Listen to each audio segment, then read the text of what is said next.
the Reality Rift, won't be able to find it. Now Metcon, he kind of gets left behind. Death Prophet rotates down, does have a haste rune on, and this should be your first blood coming out. We'll see who secures it. Looks like it will be Chomi as he chases him into the tree line. Boxer does take a Nightmare off to the side. First blood's drawn by Chomi. Boxer wants to stand his ground and grab the kill on Inquisitor, but it won't happen as the Grave comes out, and it will be a 2-0. The first rotation from Album Sheet, yielding a double kill on the top lane. Stress rotates up, connects with a Sprout, but Aximo will just TP home. Nice heads up play there, no way to interrupt it, no point in the flame break, and there will be an odd pause here, but Aximo should survive. So, the very early rotation from a hero mid who does second highest in the game here. We'll see another rotation up top. Aximo gets caught in the Sprout, and this time it looks like the kill will be successful. No TP scroll and 5 stacks of sticky will be more than enough to bring him down. Now, meanwhile, in the bottom lane, Big Numb does get initiated on by Cleave's killer tri-lane. Takes a lot of damage. Reality Rift flies through. He'll go down. They find a kill on Inquisitor. There's plenty of fog for them to move into. They'll see a little Treant wander out and may be able to infer, but looks like they won't be able to move into the pit fast enough to contest it. Blue and DP and Roach going the way of Cleve. Yeah, Alchemy probably though, like they see so many heroes missing and they have decent vision. Well, actually a kill down Roger, caught inside of a Fiend's Grip, and silenced up. Looks like he will take a fall as Chomi's here with an Exorcism. Finds that double kill as he brings down the Bat Rider. Now Yule sets up onto the Nature's Prophet, and oh boy, it's going to end up being a 1 for 3 going the opposite way. Chomi with the how it'll end. We'll see the fight come out now. Inquisitor will be the first one to get initiated on. Will be able to get off the Grave to keep himself alive. Chomi just needs to live. If Chomi goes down, I don't think they'll be able to bring down the throne. He will be able to get off the Yules, and he'll heal up just in the nick of time, but they don't have the damage to bring down the throne. Aximo doing a lot of damage. It's a triple kill for Roger, and Album Sheet will get fully wiped. That will bring the Aegis. Album Sheet. All right, here we go. Vital break out, and Congo's in on Roha again.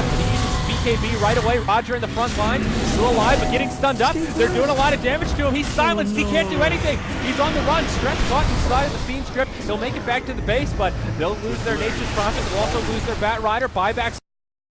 Doesn't have the Phantasm. He gets silenced. Rapier to fall. No, armlet toggle. He lives. It's just Chomi that's still alive. Roger kiting like a boss. Chomi, he's on the run, but he's the only one alive on Album Sheet. Regardless, all of their buybacks on cooldown. He'll get turned into a piggy. It's a full 5-man wipe, and it looks like Cleve will be able to. Like, until the last 30 seconds of that game, you had no idea what was going to happen and who was going to win. Like, I saw Chaos Knight pick up this Rapier. I'm still like, anything can happen with this. It still looked like Album Sheet would be able to maybe break the throne. They almost killed the Chaos Knight. It was just insane. Yeah. So, alright guys, that wraps up our first game of the day. Our next match will be starting very soon. Fnatic versus the Hellraisers. We will be switching over to the standard StarLadder channel, Dota StarLadder Dota StarLadder _EN.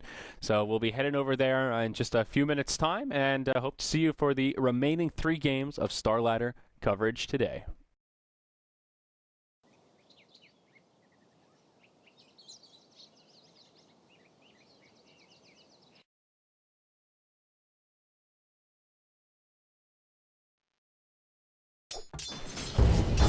They'll swing top lane and Bone 7 actually may be out too deep here. Yeah, he does pick up a TP scroll. I'm still only level 1, so good Treant. Hani will come in, connect to the Fire Blast, come to Beast here, ready to telekinesis to interrupt the TP scroll, and it won't be the first blood. They'll find the kill, but Bristleback, he falls down. They've got a Fire Blast, and this should yield a kill on the Drow Ranger. Yeah, they'll bring her down, and now they'll dive this tower down bottom. Knight is soon to aspire from the Thunder Man. I'll have to do as much damage as he can very quickly here, but the ultimate from Nature's Prophet flying through. Boogie will fall as he tries to retreat. Fada sealing the exit, and that'll find 2 kills for him. Now Matumba Man on the run, but Knight, oh man, it's going to slow him down quite a bit. Rubik will fall as well, and one mid, and Darkglyph comes out right away, and instead of pushing, they'll look to rotate mid. Maybe a bit of indecision here as they head back towards the tier 1 tower top, but now Cloud9 have the pushing advantage. Fada will even dive the tower and kind of man up on the Boogie, steals a decent amount of damage. Last hits the tower, they'll glyph, and will Cloud9 dive on a Rubik, but good counterplay from Fnatic with reading what was going on there. Lead Bristleback to his ancient and get the counter kill. So they do open up this tier 1 bottom tower for Cloud9 to take. Yeah, and it certainly will go down. Last hit goes the way of Pylai Dai's Vengeful Spirit. summons that yields benefits and will do some damage here. Trixie has his Egg and Scepter, he'll see some Poison Nova, so a lot of damage will come out onto Envy here. He'll stand his ground and bring down the Venomancer. Mech is used, and now Come With Me flies through. Envy is in deny range, he won't get denied. Veno gets credit for the kill, that makes it a 1-for-1. They'll go on to Come With Me, he'll get swapped, and he'll go down, as will Boogie in the bottom lane as another fight is breaking out. Fada and Bone 7 get a double kill. But he's just a little bit too tanky. Come With Me on the high ground now, completely isolated in the tree line. It'll be an easy 2-0. Meanwhile, on the other side of the fight, Bone 7 squaring off against Trixie. His ultimate coming up in just a couple of seconds. He will survive to see a 2x Bloodlust on the Matumba Man, but it will cost Pontia's life. The Venomancer just TP's home, and Matumba Man, he might not make it out, but it just doesn't matter. Fnatic GG, and I don't think it's coming a moment too soon. It's a 4. Really play this very gank-oriented style of play, and the first few smoke ganks towards mid lane, the first one didn't work. The second one, they trade like a support for the Razor. From the get-go, the supports weren't finding the kills, and when both your supports go boots first on Honey and Come With Me with the Rubik Ogre Magi, and you're not getting those kills, that's where you really start to fall off. So just not enough kills were found with the two supports, and the Night Stalker in the first night was decently effective, but just not quite enough for Fnatic to turn the game around. Yep, certainly. So we will have one more game of StarLadder EU coming up. That was a pretty quick one, so it'll be about a 30-minute break, and then we'll have Cloud9 versus Secret. As we mentioned, this is the day of survival for Cloud9. They're going to round out their group stage. Both of these games resulting in a win will be good news for Cloud9 in terms of having a chance at the top 4. And they've already won one, and now we'll see how they fare against Secret. So stick with us, guys. We'll have one more game of StarLadder EU coming up. Then after that, StarLadder America will resume straight away.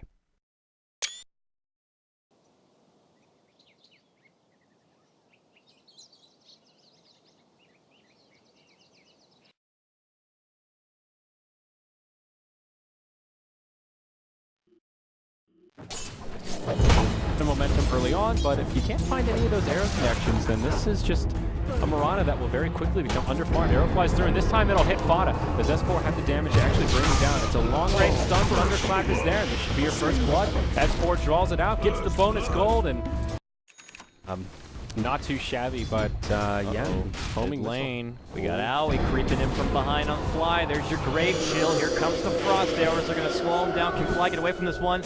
He might not be able to. Oh, he's turning it back. The Exorcism rips apart both, and he gets a double kill. Tony Stone from behind the tower. Bone 7 will get hit by the missile, and this is a problem. That's a dead Weaver. They put a sentry down in tower range and yields a kill. Now Pylai die on the run. Can they find another one here? The gyrocopter is low on mana and won't be able to find it. Instead, down bottom, they'll dive the tower and rotate mid and look for some kills if Puppey can hit an arrow. Top lane, Exorcism going to be popped. They're going to commit on this tower. No reinforcements coming in just yet, and yeah, they're going to be able to get this with ease. But yeah, like you said, it's all about that homing missile, and he invests all 4 levels into it. So you're talking about 5 hits to even take down the missile.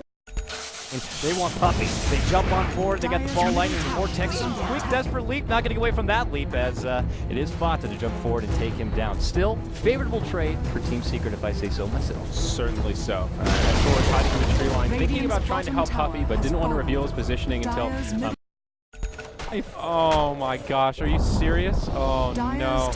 He will go for the Desolator, so just going for raw damage, but they've already lost their tier 3 towers. What's been used, and now Fada comes slipping in.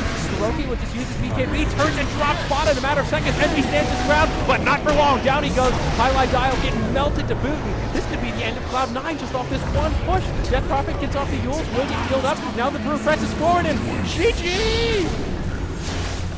Whoa! Well, you know what? Secret threw together a fantastic draft. They recognized that was Cloud9's Drow, Visage kind of a lineup. It left the opportunity to apart those Visage birds. It was very nice stuff, and pretty much from top to bottom, it was all Team Secret.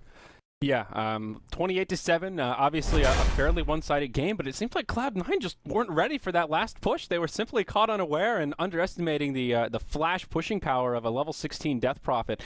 I think suffice it to say, the biggest problem that game was the safe lane Weaver. Homing missile just wrecked him. I can't think of any other way to put it. I mean, it just completely countered anything that Weaver tried to do. It's not something you typically go against in these pro games a whole lot, is someone maxing homing missile, but you can really see the utility with it right there. And yeah, I mean, it's wow. It's rough. You have to take it down. If you're taking it down, you're not doing your CS. If you ignore it, you're going to get stunned for a long time and eat a lot of damage, and they'll just pounce on you, and that's what we saw. Absolutely. So that will probably be the end of Cloud9's chances making it into the top 4 and their chances at Kiev. Like I said, depending on how the next week goes, there's a very small chance there's like a huge long tiebreak with 6 losses, but looking pretty slim. So Team Secret, on the other hand, they're in great shape. They still only have 1 loss. Yeah, and that puts them up to what, 8-1? Yep, they're looking pretty good. They're in good shape. But we'll have a break here, guys, and then starting in just about half an hour, we'll have StarLadder America resuming. We've got the loser bracket best of 3 finals between the Sneaky Nyx Assassins and Navi US. So it should be a good one. I'm Zayori. This guy's Coddle Guy, and we're coming back in about half an hour. Take care, guys. Yeah.